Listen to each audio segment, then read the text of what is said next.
একজন মঞ্চে এসে আমার সাথে মুসাফা করবেন।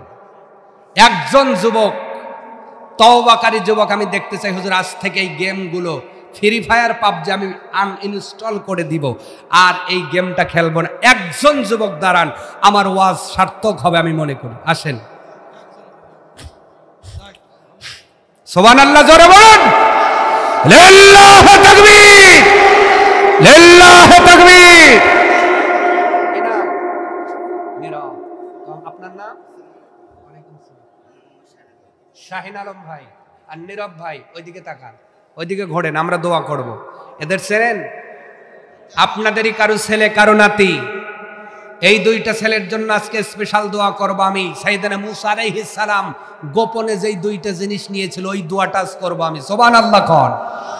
আমার ওয়াজ আজকে সার্থক, আমি আমার দুইটা বন্ধুকে পেয়েছি, আজকের আমার বন্ধু হয়ে গেল ইনশাআল্লাহ। জেনার কথা বলতেছে, আছে না?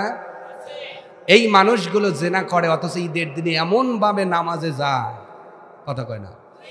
জুমার দিনে দাড়ি আপনার ওই টুপি সাদা, পাঞ্জাবি সাদা, পায়জামা, দেহ মনে হয় অজগবি আলাইহিস সালাম, মনে হয় আজরাইলের স্বাস্থ্য ভাই, কথা কয় না। অথচ বড় জেনাখোর, কথা কন না কা, আছে না নাই? আজকে দুনিয়াতে তুমি যদি ধরা না পড়ো, কিয়ামতে ধরা পড়বে একজনের কাছে। তিনি কে? আরো জোরে বলেন, তিনি কে? সম্মানিত যুবকেরা, তোমাদের বলছি, আমার ভাই, আমার বন্ধু, আমিও তোমাদের মতো যুবক। আমি আমাকে বড় ভাই মনে করতে পারো, অথবা ছোট ভাই মনে করতে পারেন, অথবা বন্ধু মনে করতে পারেন। আপনাদের কাছে একটি কথা বলি, আজকে আলোচনা শেষ হয়ে যাবে ইনশাআল্লাহ। জেনা কতটা সাহাবীরা বাদ দিয়েছেন, কতটা ছেড়ে দিয়েছেন, কত ভয় করতেন। আল্লাহ রাব্বুল আলামিন নবীকে পৃথিবীর জমিনে পাঠানোর পরে নবীজি যখন কলেমার দাওয়াত দিলেন, এক পর্যায়ে হিজরত করে মদিনায় চলে গেলেন। মদিনায় যাওয়ার পরে নবী একজনকে গোয়েন্দার দায়িত্ব দিলেন। সাহাবীটার নাম হযরতে সালাবা রাদিয়াল্লাহু তাআলা আন। নাম কি? নামটা মনে রাখবেন, যুবকদের বেশি ভালো করে বুঝে যাবেন, শুনে যাবেন। নামটা হযরতে সালাবা। নাম কি? এই যুবকেরা, যুবতীরা, তোমরাও শুনবা, মাইকের আওয়াজ যত দূর যায়, ও মুসলমান, হযরতে সালাবা বয়স বেশি নয়, মাত্র 16 বছর বয়স। আওয়াজ তুলে বলবেন কয় বছর? 16 বছরের একটা কৈশোর থেকে যৌবনে পদার্পণ করবে এমন একটা মানুষ, আল্লাহর নবী তাকে গোয়েন্দার দায়িত্ব দিলেন। আমার যুবকেরা, জেনা বেড়ে গেল, জেনা কি তুমি ভয় করো না? কিন্তু নবীর সাহাবীরা কেমন করে ভয় করতেন লক্ষ্য করো। হযরতে সালাবা রাদিয়াল্লাহু তাআলা আন, উনি নবীজির গোয়েন্দার দায়িত্ব পালন করেন। নবীজি দায়িত্ব দিয়ে দিলেন সালাবারে, মদিনার অলিতে গলিতে ঘুরে ঘুরে শত্রুপক্ষের খবরগুলো সংগ্রহ করে আমার কাছে দিবা, আমি সে সম্পর্কে ব্যবস্থা নিব। সালাবা মদিনার অলিতে গলিতে ঘুরে রে, হঠাৎ করে একদিন উনি যখন ঘুরতেছেন, একটা দরজার দিকে নজর চলে গেল। দরজার ওই পারে একটা মহিলা গোসল করতেছিল। হঠাৎ করে বাতাসের কারণে, আপনার সেই পর্দাটা সরে যাওয়ার কারণে প্রথম নজরটা মহিলার উপরে পড়ে গেল গোসল অবস্থায়। সালাবার দ্বিতীয়বার তাকান নাই, নিজের নজরটা উনি নিজের দিকে, নিচের দিকে দিয়ে দিলেন। আবার ভাইয়েরা, ইচ্ছাকৃত ভাবে তাকান নাই, ওয়াজান্তি নজর পড়ে গেছে।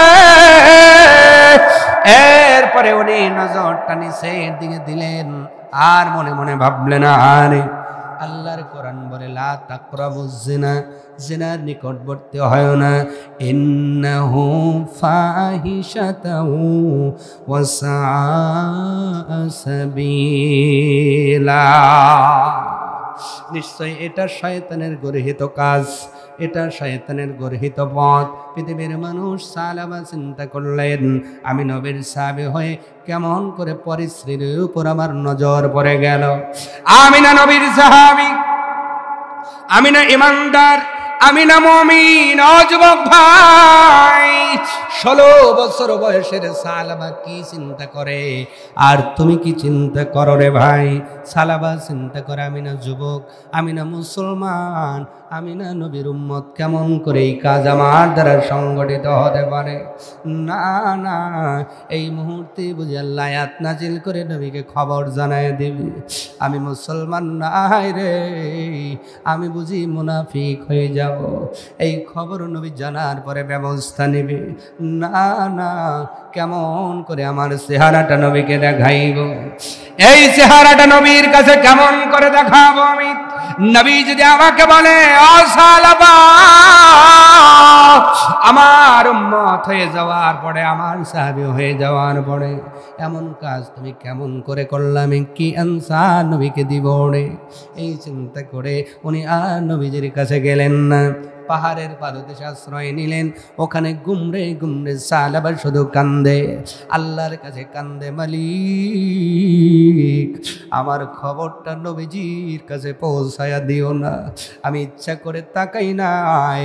ও গোপীখালীর যুবক ভাই, আজকে ফোনের মধ্যে জিনার মধ্যে লিপ্ত হয়ে আছো তুমি মনে করো, কেউ দেখে না। কেউ না দেখলে একজন দেখে, জোরে বলেন তিনি কে? ইন্নাল্লাহা সামিউম বাসীর, আল্লাহ সব কিছু দেখেন আর শোনেন। হযরতে সালাবার খবর নাই। নবীজি সাহাবীদের ডাক দিয়ে বললেন, আমার সালাবা কোথায় বলো? সালাবা কোথাও নাই। একদিন, 2 দিন, 3 দিন পার হয়ে গেল, সালাবা নবীর দরবারে হাজির হন না। নবীজি আমার হযরত আবু বকর, হযরত ওমর, হযরত আলী সহ কিছু সাহাবীকে দায়িত্ব দিলেন, সাহাবীরা রে, আমার যুবক সাহাবী সালাবা কই? তার কোনো বিপদ হলো নাকি? একটু খবর চাই, খবরটা একটু নিয়ে আসো না। কোথায় আমার সালাবা? তার খবর নেওয়ার জন্য নবীর সাহাবীগণ মদিনা শহরে লেগে গেলেন। অলি গলি খোঁজে, সালাবার কোনো খবর নাই। এক পর্যায়ে হযরত ওমর, হযরত আবু বকর সাহাবীরা মদিনার থেকে একটু দূরে পাহাড়ের পাদদেশ বিলে একটা রাখাল ছেলেকে কিছু ছাগল চড়াতে দেখলেন। ছাগল চড়াতে দেখলেন, ছাগল চড়াতে দেখলেন। হযরত আবু বকর ডাক দিয়ে বললেন, রাখাল রে, ও রাখাল ভাই, এই এলাকায় কি সালাবারে দেখেছো নাকি? রাখাল ছেলে বলেন, সালাবাকে আমি তো চিনি না। হযরত আমার ডাক দিয়ে বললেন, রাখাল নামে চেনো না, কিন্তু সেউসা লম্বা একহারা মানুষ, 16 বছরের মাত্র কৈশোর থেকে যৌবনে পদার্পণ করবে এমন একটা যুবক, হ্যাংলা পাতলা চেহারা, অত্যন্ত জীর্ণ শীর্ণ মানুষ। রাখাল ছেলেটা ডাক দিয়ে বলল, আমার রে, নামে চিনি না, তবে যেই বর্ণনা দিলেন এমন চেহারার একটা মানুষ ওই গুহার মধ্যে গুমরে গুমরে কাঁদে, সারাদিন কান্দে, সন্ধ্যার আগ মুহূর্তে আমার কাছে একটু দুধের আবদার করে, আমি ছাগলের দুধ দহন করে তারে দে। ও তুমি শুনে নাও, এতই কান্না করে রে, দুধ পান করার সময় তার চোখের পানি ওই দুধের সঙ্গে মিশ্রিত হয়ে যায়, আমি নিজে দেখেছি। যুবক ভাই, তুমি সেই নবীর উম্মত, তুমি সেই ওই সালাবার উত্তরসূরি। লক্ষ্য করে শোনো, হযরত ওমর ডাক বলে, আবু বকর, এইটা সালাবা ছাড়া আর কেউ নয়, সালাবা ছাড়া আর কেউ নয়। দেখে মাগরিব হতে আর কিছু সময় দেরি, হযরত আবু বকর সহ সাহাবীরা সাইডে দাঁড়াইলেন। কিছু সময় পর পাহাড়ের পাদদেশ থেকে হযরতে সালাবা ধীরে ধীরে রাখালের কাছে এসে বলে, বাইরে সারাদিন কিছুই খাই না, গতদিন যেই দুধটা দিছিলা সেইটা পান করেই শরীরে কিছু শক্তি পেয়েছি, আজকে যদি কিছু দুধ দাও, পান করে হয়তো নিজের শরীরটা, জীবনটা ধারণ করো। সন্তানটা এক বাটি দুধ তারা দিলে হযরতে সালাবা পান করে। ইতিমধ্যেই নবীর সাহাবীগুলো কাছে এসেছেন। হযরত আবু বকর ওমর তাকায় দেখেন সালাবার চোখ বেবে পানি ফোঁটাগুলো দুধের মধ্যে পড়ে। হযরত ওমর আর দেরি করেন নাই, ডাক দিয়ে বললেন, ও সালাবা। সঙ্গে সঙ্গে বাটিটা মাটির মধ্যে পড়ে গেল। সালাবা হতভম্ব হয়ে গেছে। আরে আমার আবু বকর, ওমর, বুঝেছি আমাকে ধরার জন্য এসেছ, আমার নামে বুঝি কোরআনের আয়াত নাজিল হয়ে গেছে। ও সালাবা না, তোমার নামে কোনো আয়াত নাজিল হয় নাই, তোমাকে ধরার জন্য আসি নাই রে সালাবা। তাহলে কেন এসেছ? তোমাকে নবী নেওয়ার জন্য বলেছে। সালাবা বলে, না, এই মুখটা নবী যে কার দেখাইব না। ও সালাবা, গেলে যাইবা না, গেলে জোর করে নিয়ে যাব। বলেন তো আবু বকর, হযরত ওমর যদি জোর করে, মদিনার বুকে এমন কোন প্লেয়ার আছে হযরত ওমরের সঙ্গে পারে নাকি? কথা বলে না। যেই ওমর মদিনার গলির মধ্যে একদিন শয়তানকে গলার উপর পাড়া দিয়ে ঘাড়া হইছে, সুবহানাল্লাহ। সেই ওমর বলে, সালাবা গেলে যাইবা না, কইলে জোর করে নিয়ে যাব। সালাবা বলে, ওমর ভাই, তুমি জোর করলে তোমার শক্তির সাথে পারবো না, তবে আমি যেতে চাই না। হযরত ওমর ডাক দিয়ে বলেন, আবু বকর, কথা বলে লাভ নাই, নবী নেওয়ার জন্য বলছে। এই বলে ছোট ছেলের মতো পাতাল করে তুলছে। আরো জোরে বলে, কি করে তুলছে? হযরত আমার ছোট মানুষের মধ্যে যখন পাতাল করে তুলেছে, ছোট্ট ছেলে খাজানা দিলে যেমন করে কান্দে, হযরতে সালাবা ঠিক তেমন করে কান্দতেছে আর বলতেছে, আমার রে, পায়ে ধরি ভাই, আমাকে নবীর কাছে নিয়ে যাও না, এই চেহারাটা নবীকে কেমন করে দেখাইব। কি হয়েছে সালাবা, বলো বলো। হযরতে সালাবা কিছুই বলে না। হযরত ওমর নিয়ে নবীর কাছে যখন চলে গিয়েছেন, নবীজি ডাক দিয়ে বলে, ও সালাবা, আজ 3 দিন পর্যন্ত তোমার কোনো খবর নাই, কোথায় গিয়েছিলা, কি খবর তোমার? সালাবা বলে, নবী গো, আগে বলেন আমার নামে কোনো আয়াত নাজিল হলো নাকি? না না, তোমার নামে কোনো আয়াত নাজিল হয় নাই। ওগো নবীজি, আপনার খবর অন্বেষণ করতে যাইয়া একটা বাড়ির দিকে নজর গেছে, দরজার পর্দাটা সরে গেছে, আমার নজর অজান্তেই মহিলার উপর পড়ে গেল। আমি নজরটা নিচের দিকে দিয়ে চলে গেলাম, আমার যেন মনে হয় আমার মতো পাপী এই বিশ্বের বুকে কেউ নাই, এই জন্য আমার নজর আর আপনার কাছে, আমার এই চেহারা আপনার কাছে দেখাইব না। নবী বলে, সালাবা না না, এই নামে কোনো আয়াত নাজিল হয় নাই।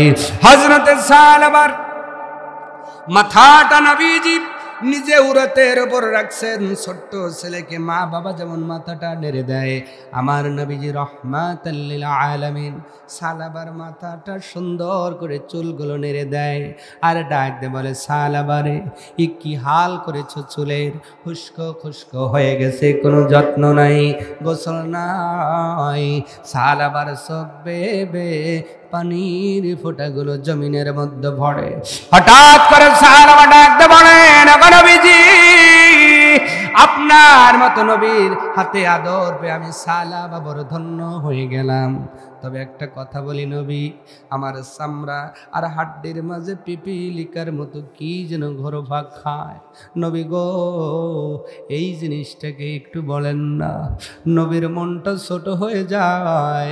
নবী ডাক দিয়ে বলেন, সালাবারে, হাড্ডি আর চামড়ার মধ্যে পিপিলিকার মতো করে, এটা আর কিছু নয়, হাযা মালাকুল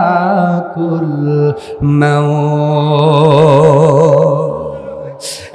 সালাবা, রেডি হও, প্রস্তুতি নাও, আজরাইল হাজির হয়ে গেছে। আছে।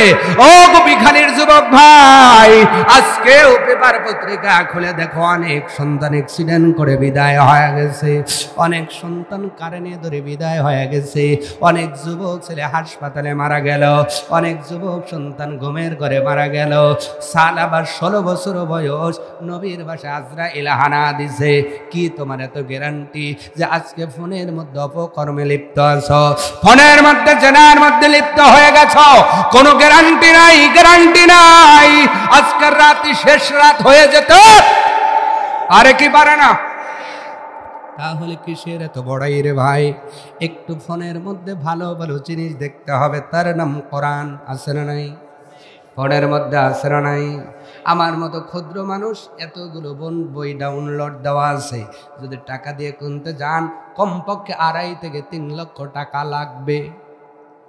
সুবহানাল্লাহ। এগুলো যদি আপনারা পড়েন, আপনাদের জীবন হিদায়াতপূর্ণ করে দিবেন কে? আরো জোরে বলেন কে? সম্মানিত যুবকেরা, ভালো করে বুঝবা, নবী বলে হাজা মালাকুল মাউত, ও সালাবা, মরণের জন্য প্রস্তুত নাও। নবীর সাহাবী আজরাইল ক্ষমা করেন নাই, মালাকুল মউত তার কাজ শুরু করে দিলেন। নবীজির উরতের উপর মাথা দিয়া সালাবার রূহটা কবজ হয়ে গেল। নবীজি নিজের হাতে সালাবাকে দোয়াইলেন, কাফন পড়ালেন। সালাবার লাশটা আগে আগে যায়, জানাজার জন্য সাহাবীগুলো পিছনে পিছনে যায়।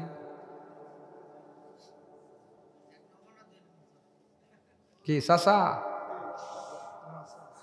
আমার ভাইয়েরা, আগে আগে যায় সাহাবীরা, পিছে পিছে। কিন্তু সাহাবীগুলো তাকায় দেখে নবীজি পুরো পাটা জমিনে ফেলেন না, নবীজি বৃদ্ধাঙ্গুলের উপর ভর দিয়ে দিয়ে হাঁটতেছেন। জোরে বলেন সুবহানাল্লাহ।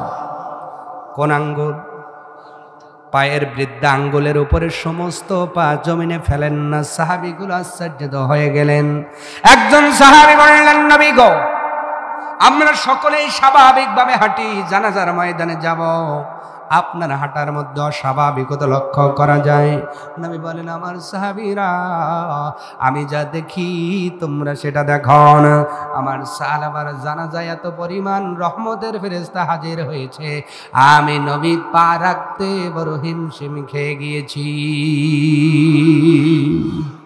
বয়স কয় বছর? তার জানাজায় রহমতের ফেরেশতা আসলো। বলো কি আমল করলাম, তোমার জানাজায় রহমতের ফেরেশতা দূরের কথা, এলাকার অনেক মানুষই তো দাঁড়াবে না, কারণ ইতিমধ্যেই তুমি মানুষের মনে কষ্ট দিয়েছ।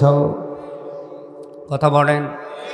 এই জন্য জেনার রাস্তা বন্ধ করে দিতে হবে, স্টপ করে দিয়া এই ফোনটা ভালো পথে খাটাও। গুগল আছে, গুগলের মধ্যে বিশ্বের খবরটা নাও, সংবাদ দেখো আজকে বিশ্ব কোন দিকে আগায় যাচ্ছে। নবীর হাদিস অনুযায়ী আপনার কিতাবুল ফিতানের মধ্যে লেখা হলো, অতি সত্তর তৃতীয় বিশ্বযুদ্ধ শুরু হবে, 80টা দেশের মধ্যে যুদ্ধ হবে। যদি এখন থাকে 250 কোটি মানুষ, কমপক্ষে 80 থেকে 90 ভাগ মানুষগুলো মারা যাবে। যুবক ভাই, রেডি আছো কিনা? এই খবর তো তোমার কাছে নাই। ইমাম মাহদী আসবে, নবীজি বলছেন, ইমাম মাহদীর সৈনিক যারা হবে, উহুদ বদরে যুদ্ধ করে যেমন জান্নাতি হয়েছে, এই মানুষগুলো, যুবকগুলো ইমাম মাহদীর সৈনিক হলে তারা আল্লাহর জান্নাতি হয়ে যাবে। এই খবরটা তো তোমার কাছে নাই। ইমাম মাহদী কখন আসবে, কি আলামত, কি সিমটম বোঝা যাবে? তুমি আজকে ফোনের মধ্যে জেনায় লিপ্ত হয়ে আছো, বাজে আপনার সেই বাজে বাজে ভিডিওর মধ্যে লিপ্ত হয়ে আছো, তুমি ফ্রি ফায়ার পাবজির মধ্যে লিপ্ত হয়ে আছো, এটাও কিয়ামতের আলামত। এখানে যারা যুবকরা আছেন বলেন তো, আজ থেকে এইগুলো বাদ দিয়া নিজের ভবিষ্যৎ তৈয়ার করার জন্য, ঈমান বাঁচানোর জন্য পড়াশোনা করে মানুষের মতো মানুষ হওয়ার দরকার আছে না নাই? আচ্ছা, এখান থেকে আপাতত 2টা যুবক, একটা যুবক হাত দেখান যে হুজুর আজ থেকে আমি ফ্রি ফায়ার খেলবো না।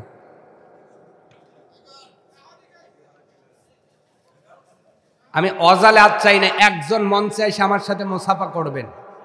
একজন যুবক, তওবাকারী যুবক আমি দেখতে চাই, হুজুর আজ থেকে এই গেমগুলো, ফ্রি ফায়ার পাবজি আমি আনইনস্টল করে দিব, আর এই গেমটা খেলবো না। একজন যুবক দাঁড়ান, আমার ওয়াজ সার্থক হবে আমি মনে করি। আসেন,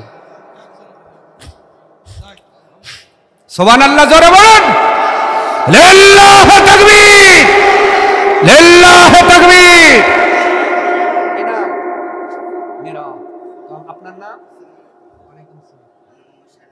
শাহিন আলম ভাই আর নীরব ভাই, ওইদিকে তাকান, ওইদিকে ঘোরেন, আমরা দোয়া করব। এদের চেনেন? আপনাদেরই কারো ছেলে কারো নাতি, এই দুইটা ছেলের জন্য আজকে স্পেশাল দোয়া করব আমি। সাইয়েদনা মূসা আলাইহিস সালাম গোপনে যেই দুইটা জিনিস নিয়েছিল ওই দোয়াটা করব আমি। সুবহানাল্লাহ কোন। আমার ওয়াজ আজকে সার্থক, আমি আমার দুইটা বন্ধুকে পেয়েছি, আজকের আমার বন্ধু হয়ে গেল ইনশাআল্লাহ। নীরব ভাই আলহামদুলিল্লাহ, যাও বসো দোস্ত বসো, আলহামদুলিল্লাহ বলেন। আজকে অনেকেই হাসতেছেন, কি করলো বুঝবেন ওই দিন, মালিকি ইয়াউমিদ্দিন, ওই দিন। এই দিকে অনেক যুবক দেখতেছি, এখান থেকে আর একজন আসবেন। আমরা দোয়া করব আপনার ভবিষ্যৎ বড় হবে, ভালো হবে, ব্রাইট ফিউচার অপেক্ষা করছে আপনার জন্য, ঠিক কিনা বলেন? আগামীতে আপনি যদি ভালো একটা পোস্ট এই দেশের হোল্ড করেন, এটা আমাদের গর্বের না? কথা বলে না? এই শাহজাদপুরের একজন যদি মন্ত্রী হয় আমাদের গর্বের না? একজন যদি সেনাপ্রধান হয় আমাদের গর্ব না? এই সেনাপ্রধান আর এমপি মন্ত্রী এমনি হওয়া যাবে? ফ্রি ফায়ার খেলে হওয়া যাবে? পাবজি খেলে হওয়া যাবে? বাজে ভিডিও দেখে দেখে সময় পার করলে হওয়া যাবে? লেখাপড়া করতে হবে, দুনিয়া জানতে হবে, পৃথিবী জানতে হবে, ইংরেজির উপরে জোর দিতে হবে ভাইয়েরা, ইংলিশের উপরে দক্ষ হতে হবে। পৃথিবী যেই ভাষাটাকে এখন, এদিকে আপনাকে সময় দিতে হবে। এখন এটা ফোর্থ সাবজেক্ট, এটা অনেক হেল্পে লাগে। একটা শব্দ আপনি বুঝতেছেন না, প্রাইভেট পড়ার দরকার নেই, আপাতত গুগলকে জিজ্ঞাসা করলে বলে দিবে যে শব্দটার অর্থ কি। সুবহানাল্লাহ। তো এইটা একটু ডিজিটাল করে আপনাকে সুবিধা দেওয়া হলো, তো এই সুবিধাগুলো নিয়ে আপনি পড়াশোনা করে মানুষ হবেন ইনশাআল্লাহ। আমি দুইজন পেয়েছি, আর কেউ আসবেন? কেউ? এনিওয়ান? কেউ আছেন? থাক, দুইজন পেয়েছি, আমি দুইজনকেই দোস্ত বানাইলাম। দোস্তর মতো দোস্ত দুইটা হইলেই যথেষ্ট। সুবহানাল্লাহ। জান্নাতে আমরা 2-3 দোস্ত মিলে যদি মিটিং করি আমাদেরই বালা, জান্নাত বড় হইব। কথা কয় না? আপনারা আমাদের দলে কেউ আসতে চান? এমন আরেকজন আছেন যুবক যে আমি হুজুর, আমি বললাম আপনাদের দলে আমি যেতে চাই, সালাবার মতো করে আল্লাহ পাক যেন আপনাদের খতামা বিল খয়ের করে, ইমানের উপরে, আমলের উপরে আপনি যেন মানুষের মতো মানুষ হন, এরকম দেলওয়ালা মনওয়ালা আর একজন আছেন?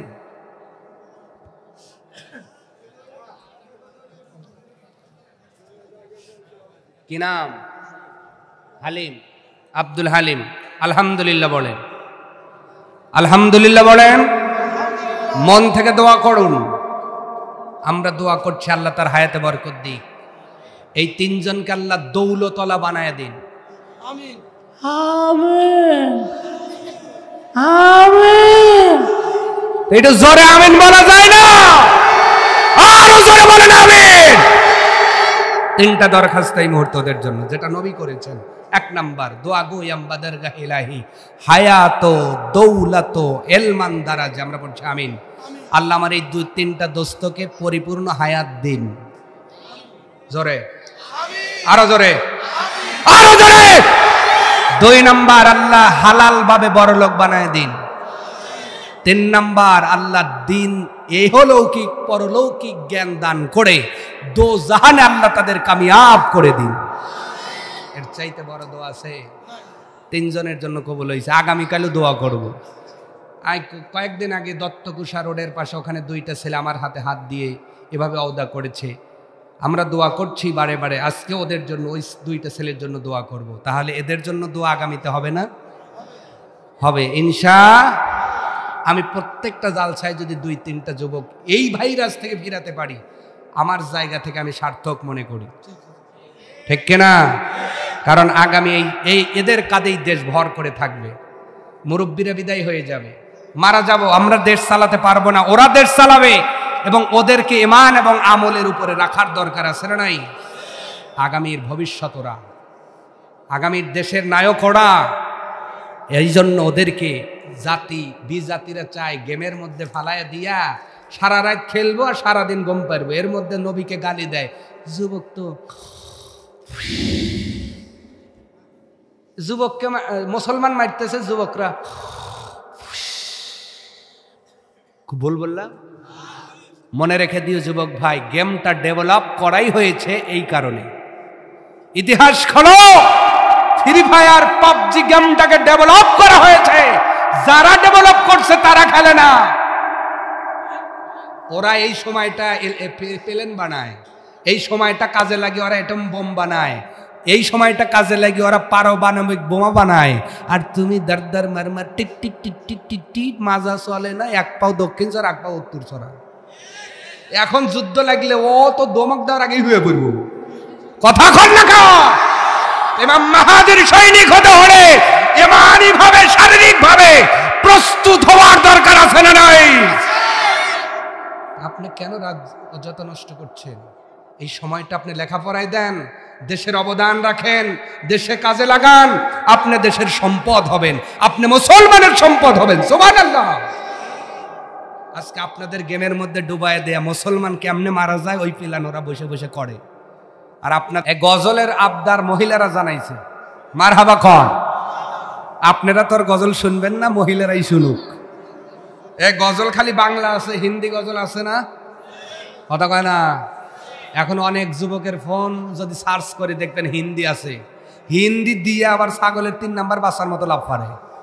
কেরে লাফাইস করে কয় হুজুর বিট বিট কি দিছে? তো বিট দিয়ে যদি হিন্দি গান বাজে, বলেন তো হিন্দি গজল আছে না নাই? হিন্দি গজল ভালো লাগে না?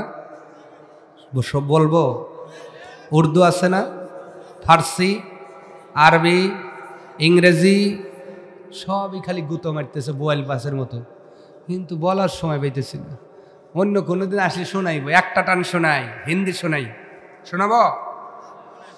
बन के सायल मदीने लो जाएंगी में, बन के सायल मदीने लो जाएंगी में, और बन के सायल की सैया बन के सायल, और बन के सायल मदीने लो जाएंगी में, ओ तो बीपी नदीनो चुराएंगी में, जो जो बीपी नदीन चुराएंगी में, बन के सायल मदीने।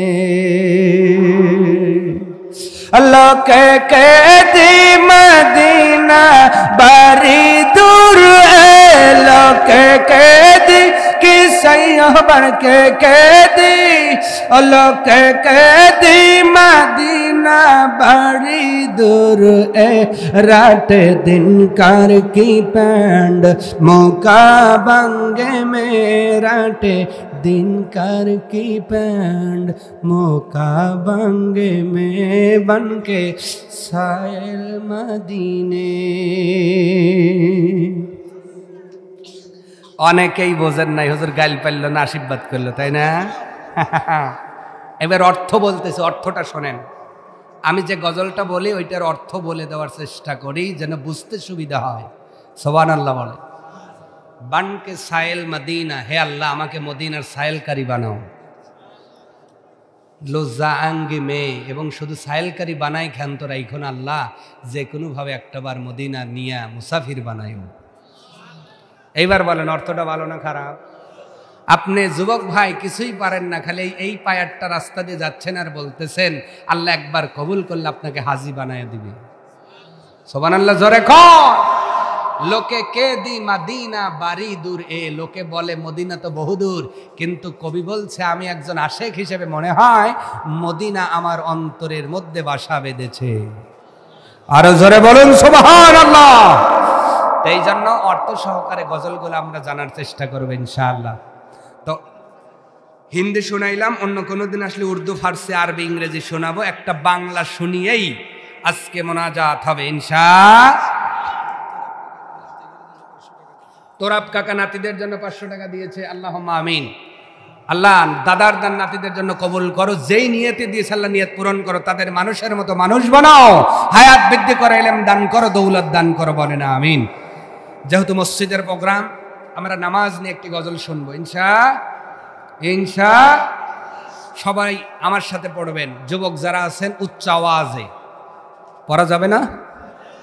যদি নাও পারেন গুনগুন করে যেমন বলেন ওইগুলা সামনে হইলেও একটু বইলেন ইনশা। কোরআন হাদিস খুলে দেখো, কোরআন হাদিস খুলে দেখো, পাবে সব জায়গায়।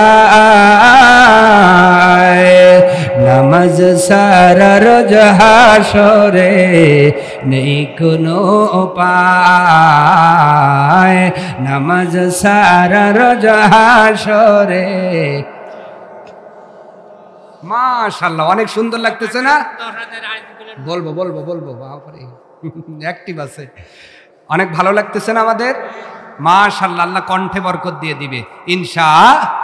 কোরআন হাদিস খুলে সবাই বলেন না কেন, পাবে সব জায়গায়। নামাজ সারা রোজ হাসরে নেই কোনো উপায়, নামাজ সারা রোজ হাসরে, নামাজ সারা রোজ হাসরে। রোজ হাসরে প্রথম প্রশ্ন, নামাজ পড়েছ নাকি? নামাজ সারা সবই আমল দিবে তোমায় ফাঁকি। রোজ হাসরে প্রথম প্রশ্ন, নামাজ পড়েছ নাকি? নামাজ সারা সবই আমল দিবে তোমায় ফাঁকি। প্রথম হিসাব হবে নামাজ, প্রথম হিসাব হাদিসে তেরা। নামাজ সারা রোজ হাসরে নেই কোনো উপায়, নামাজ সারা রোজ হাসরে নেই কোনো উপায়, নামাজ সারা রোজ হাসরে নেই কোনো উপায়। নামাজ ছাড়া কোনো উপায়? মসজিদ বানালে হবে না, দান করলে হবে না, এই মসজিদের আবাদ করতে হবে। আগামী ফজর থেকে যারা নামাজওয়ালা হব 5 ওয়াক্ত, তারাই হাত দেখাবো, লিল্লাহে তাকবীর।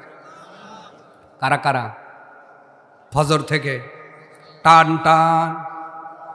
যারা পড়বেন না তারা বন্ধ করে রাখেন, আর যারা তুলবেন তারা বেটা চালের মতো তোলেন। হ্যাঁ, ওই আশেপাশে দেন তো কেটা তোলে নাই, ঘুরে দেখেন, ঘুরে দেখেন, হাত নাওয়া। কালকে ফজর থেকে মসজিদ ভরে দেব। ইমাম সাহেব সূরা হাশরের, আচ্ছা এটা বলা যাবে, কে দিয়েছেন এটা? হাশরের শেষের 3 আয়াতে এটা বাজান। আচ্ছা বলবেন ইনশাল্লাহ, আপনাকে বলে যাবো ইনশাল্লাহ। শোনেন, অনেক বাবাজি এটাও বলেছেন, আমি 10টি আয়াতের কথা বলতেছিলাম, মনে আছে? বলবো? বলেন, প্রথম 4 আয়াত সূরা বাকারার প্রথম, আলিফ লাম মিম, যালিকাল কিতাবু লা রাইবা ফীহি হুদাল লিল আল্লাযীনা ইউমিনুনা বিল গায়ব ওয়া ইয়ুকিমুনাস সালাহ ওয়া মিম্মা রাযাকনাহুম ইউনফিকুন ওয়াল্লাযীনা ইউমিনুনা বিমা উনজিলা ইলাইকা ওয়া মা উনজিলা মিন ক্বাবলিক ওয়া বিল আখিরাতি হুম ইউকিনুন। এই 4টি, এই কয়টা? আর সূরা এই বাকারার 255, 256, 257, এই 3টা হইছে কয়টা? 4 আর 3 কত? 7। আর একদম শেষের 3টি আয়াত, একদম শেষের লিল্লাহি মা ফিস সামা, এইখান থেকে লা ইউকাল্লিফুল্লাহ একদম 286।